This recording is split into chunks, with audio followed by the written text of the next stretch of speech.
যাকে বলে নিঃশ্বাস ছেড়ে বাঁচা, যাকে বলে নিঃশ্বাস ছেড়ে উদযাপন করা।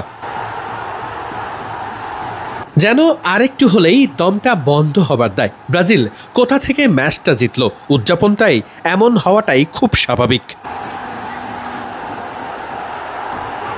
ড্যাফোডিলে ব্রাজিলের খেলা মানেই যেন এক একটা প্রাণবন্ত গল্প, যেখানে ভক্তরা একেবারে শুরু থেকেই কি না করেছে, ধৈর্য ধরেছে, প্রতিপক্ষের চাপ সামলেছে, এরপরে গোলের জন্য যখন উৎসব এসেছে তখন তা প্রাণ ভরে উদযাপন করেছে।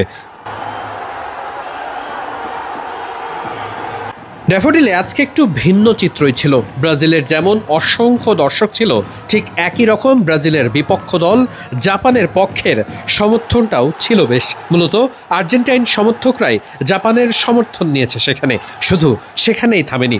জাপান জাপান করে হয়েছে স্লোগান, জাপানের গোলে হয়েছে উদযাপনও।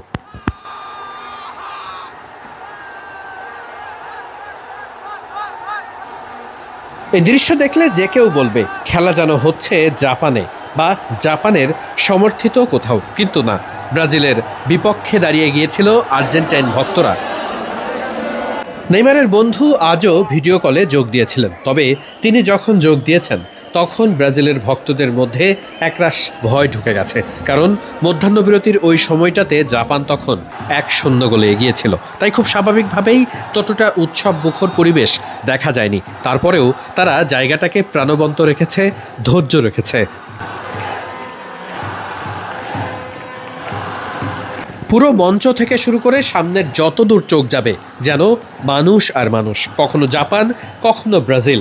সমর্থনরা স্লোগান দিয়েছেন, একের পর এক স্লোগানে একে অপরকে হারানোর চেষ্টা করেছেন। তবে সব কিছু তখনই ছাপিয়ে যায় যখন প্রতিপক্ষ গোল করে বসে, আর এই উন্মাদনা, এই উচ্ছ্বাস বলে দেয় ফুটবল বিশ্বকাপ কতটা বড় মঞ্চ।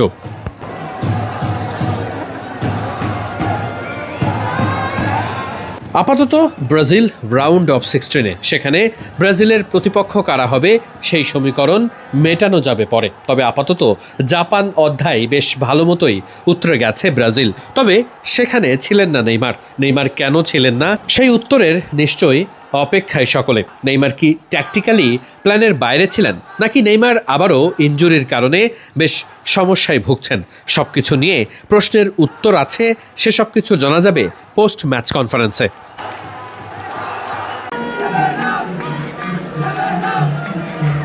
বিশ্বকাপের এখন প্রত্যেকটা ম্যাচই জমজমাট, কারণ হারলেই সে দল ফিরতে হবে নিজের দেশে, আর জিতলে পরের রাউন্ডে। তাই প্রত্যেকটা